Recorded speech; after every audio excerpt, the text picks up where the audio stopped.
Welcome to Lifespan, the weekly podcast that digs up the dirt on the most outrageous, chaotic, and downright WTF lives ever lived. Yeah, forget what you learned in school. This is history's unhinged side. All told in a fun and fascinating way. Exactly. Today, we're embarking on a truly bizarre journey, the story of Ching Shih. A name you might not know, but trust me, You won't forget it. by the end of this, you won't forget it. We've got some incredible testimonies here that paint a picture of her absolutely improbable rise. Improbable is right. From a Canton flower boat worker to the undisputed pirate lord of the South China Sea, Undisputed. get ready to have your understanding of power and history completely flipped. Absolutely. So, what really jumps out from these testimonies is the setting the backdrop against which Ching Shih's story unfolds, like late 18th, early 19th century China. This wasn't exactly a period of peace and tranquility. No, not at all. The once formidable Qing dynasty was really facing some pretty serious strains. Yeah, like what kind of internal problems are we talking about? Well, you've got a rapidly growing population, which is putting immense pressure on resources. Okay, makes sense. And then you couple that with widespread land annexation, which left countless people dispossessed, desperate. A recipe for unrest, for sure. Exactly, a breeding ground for social unrest. And it wasn't just internal issues, right? The king's own policies to control the seas kind of backfired in a spectacular way. Oh, yeah. The sea ban policies, they were supposed to curb illicit activities, but ironically, they ended up pushing legitimate merchants and fishermen towards smuggling just to survive. Yeah, classic case of unintended consequences. Gracefully. You cut off people's ability to make an honest living, and some are inevitably going to look for other ways, even if they're risky. Makes sense. So the line between legitimate trade and piracy became incredibly blurred. Incredibly blurred, and you've also got to factor in the regional instability. The Tay Son Rebellion in Vietnam was a long and brutal conflict, and Chinese pirates got involved, gaining experience in large-scale organized operations, which would prove crucial later on. So you're seeing the emergence of this kind of pool of seasoned maritime fighters almost. Yeah. It's almost like all these factors, a weakened central government economic hardship pushing people to desperate measures, and then this emergence of experienced fighters, it's creating a power vacuum in the South China Sea. Absolutely. Yeah. The Qing Navy was already dealing with internal rebellions like the White Lotus Uprising. They were stretched thin, unable to effectively police the coastline, and this allowed these pirate confederations to not just emerge, but to really flourish. So you're saying piracy in this region was kind of different from what we think of with like European pirates. Yeah, in many ways, Yeah. the romantic image of swashbuckling adventurers seeking treasure. Yeah. While that might have been true for many Chinese pirates, it was driven by economic necessity. Just trying to get by. Exactly, a response to poverty and Yeah. limited opportunity. So into this volatile environment steps Shi Xianggu around 1775. Right. Details about her early life are scarce, but we know she emerges in Canton working on the flower boats. The flower boats.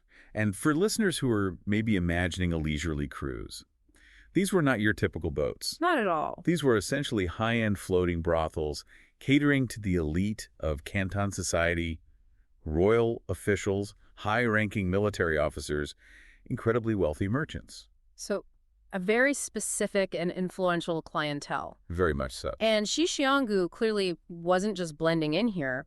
The testimonies consistently describe her as possessing striking beauty, but also a sharp wit, remarkable poise, and exceptional conversational skills. Yeah, she was highly sought after by these powerful men. It makes you wonder what kind of skills she developed in that environment, right? Absolutely. It wasn't just about charm.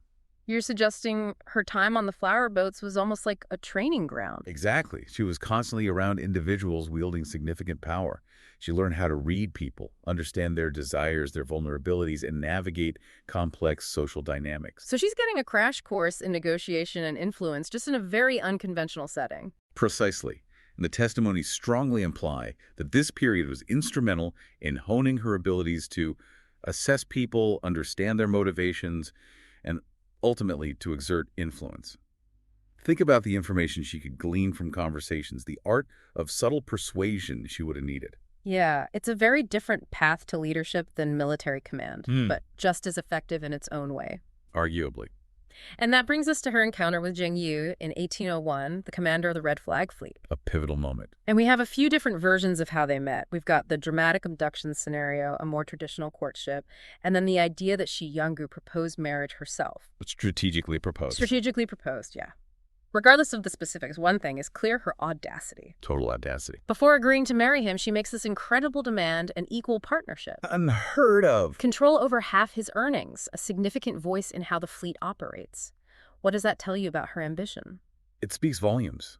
Yeah. This wasn't someone content to simply marry into power. She demanded it as a condition. She understood her own value and refused to be a subordinate. A power move of the highest order. Absolutely establishing her as a co-leader from the outset. And their partnership, it's incredibly effective. Ching Shih actively immerses herself in their endeavors. No figurehead here. Not at all. The sources highlight her organizational prowess, her strategic thinking. It wasn't just a marriage of convenience. She was a driving force. Yeah, they worked in tandem to consolidate Zheng Yi's existing forces. They skillfully forged alliances with other pirate gangs, and this led to a rapid expansion of their fleet and their influence across the South China Sea. And in a few short years, by 1805, they'd united 6 major, often feuding pirate clans into this single, formidable confederation. A pirate empire, essentially. A pirate empire. And the testimonies suggest that while Zheng Yi might have been the initial figurehead, Ching Shih was the architect behind the consolidation, the organization that made this empire so powerful and enduring. But their reign as this power couple was tragically cut short. Yes, in 1807. Zheng Yi dies suddenly. The sources mention a few possibilities: a typhoon, a fatal accident, perhaps something more sinister. Right. Whatever the cause, Ching Shih is suddenly a widow in a very dangerous male-dominated world. A pivotal moment for her. For many, that would signal the end, but not for Ching Shih. No, she was made of sterner stuff. The testimonies emphasize her remarkable resolve in the face of this loss. She acts swiftly to secure her position, ensures the loyalty of her late husband's key officers, and crucially, she forges an alliance with Cheng Po-tsai, Zheng Yi's adopted son, who was already a respected commander. A shrewd move. Essential to maintain continuity and prevent the power structure from collapsing. Exact. And this alliance takes an interesting turn. Oh, yes. It wasn't just a political maneuver. They reportedly become lovers and eventually marry in 1810. Strategic and personal. This strategic and personal bond was absolutely instrumental in holding the pirate confederation together. Cheng Po-tsai often takes a more visible role, leading the Red Flag fleet in battle, while Ching Shih oversees the broader strategy, the overall operations. A formidable partnership. And under her command, the scale of this pirate confederation becomes truly staggering. Staggering. We're talking an estimated 1,500 to 1,800 ships and anywhere from 40,000 to 80,000 pirates at its peak. Imagine that. An entire floating nation of outlaws. Essentially. And she organizes them into 6 major fleets, each distinguished by its own color-coded flag. Red for her, and Cheng Po-tsai's main fleet. And then black, blue, white, yellow, and purple for the others. A surprisingly sophisticated system. Yeah, for managing such a large and diverse group. Right. The color coding likely served a very practical purpose in terms of identification and coordination during naval engagements. But what's equally remarkable is the incredibly strict and comprehensive code of conduct that Ching Shih implemented to maintain order and discipline. Let's talk about this pirate rulebook. What kind of laws did she lay down, and what were the consequences for breaking them? Well, the code was brutally efficient. Desertion or leaving your post without authorization, first offense. Your ears were slit, second offense execution. Concealing any loot whipping for the first offense, beheading for the second. What? And interestingly, the rape of female captives was strictly forbidden, punishable by immediate beheading. That's a fascinating detail. It seems surprisingly progressive for the time. Right. Perhaps a strategic decision to minimize resistance from captured communities or to prevent internal conflicts within the fleet. I mean, it makes sense. Yeah. The testimonies also detail severe punishments for disobeying orders, stealing from the communal fund, and even for abuse or infidelity towards a pirate's captured wife if they had one. The enforcement was swift and merciless, which undoubtedly played a crucial role in maintaining control over such a large and potentially unruly force. So we have this woman commanding this massive, well-organized pirate armada, and she's not just handling merchant ships, she's actively engaging with the Qing dynasty's navy, and even clashing with European powers like the Portuguese and the British East India Company. A challenge to the established world order. Totally. Her confrontations with the Qing Navy were particularly noteworthy. I mean, they did not go well for the king. They did not. The testimonies detail several significant defeats she inflicted on them near Mazu Island. In 1808, a substantial number of Qing ships were sunk. Later that same year near Waiyuan Island, her forces were again victorious. And in 1809, near the Daranchan Islands, she personally responded to a distress call and decisively routed a much larger Qing fleet, reportedly destroying around 100 of their ships. These were major naval defeats exposing the Qing Navy's weaknesses. Exactly, and it solidified Ching Shih's formidable reputation. And it wasn't just the king, right? The testimonies mentioned engagements with the Portuguese, a major naval presence in the region, particularly around Macau. Right. The Battle of the Tiger's Mouth sounds like a series of intense conflicts. Between 1809 and 1810, her Red Flag fleet engaged in several clashes with the Portuguese. While the pirates did sustain some losses, they also demonstrated remarkable resilience and tactical adaptability, preventing any decisive victory for the Portuguese. And on top of all that, there were even encounters with ships from the powerful British East India Company. The testimonies allude to that as well. So her defiance against these global powers was really on another level. It really was, and her tactics were quite effective. The use of fire ships to create chaos and swift, coordinated boarding maneuvers proved very successful. So what were the key factors behind Ching Shih's unprecedented success? How did a former flower boat worker become this seemingly invincible pirate queen? The testimonies point to a confluence of factors: her exceptional strategic brilliance in naval warfare, and her ability to adapt her tactics to different situations.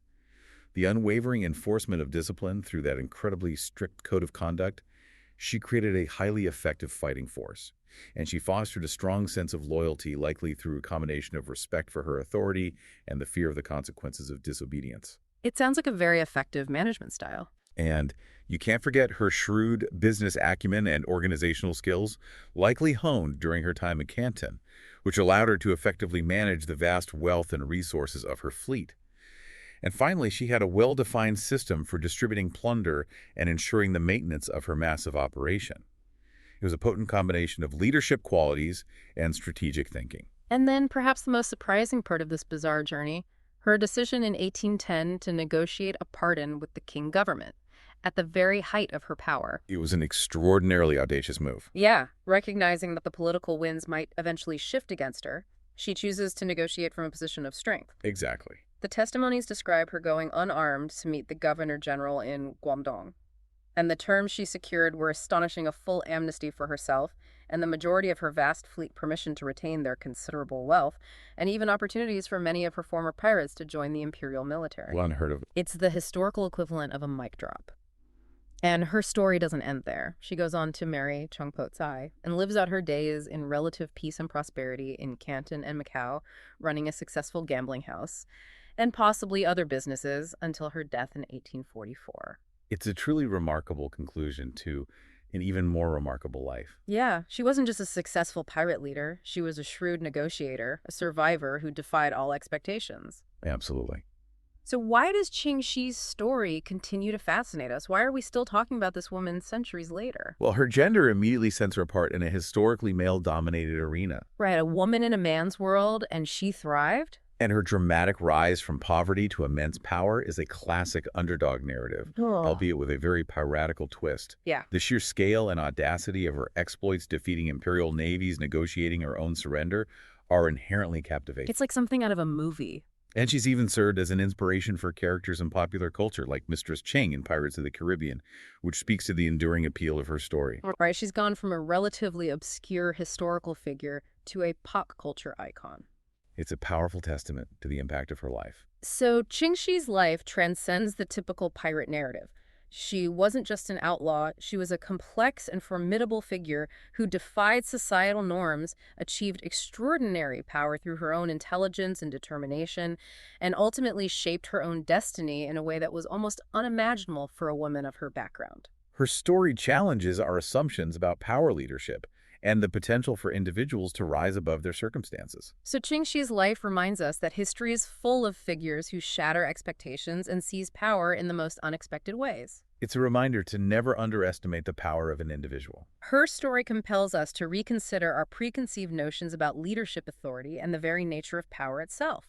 Think about it. A woman who began with virtually no societal power became the head of the largest pirate fleet the world had ever seen and negotiated her own terms of surrender with an empire. Amazing. What other hidden histories might hold equally astonishing stories? Who knows, but it's out there waiting to be discovered. We encourage you to continue exploring these incredible lives and to think about what other narratives might challenge your understanding of the past, share, rate, and follow the show for more wild stories.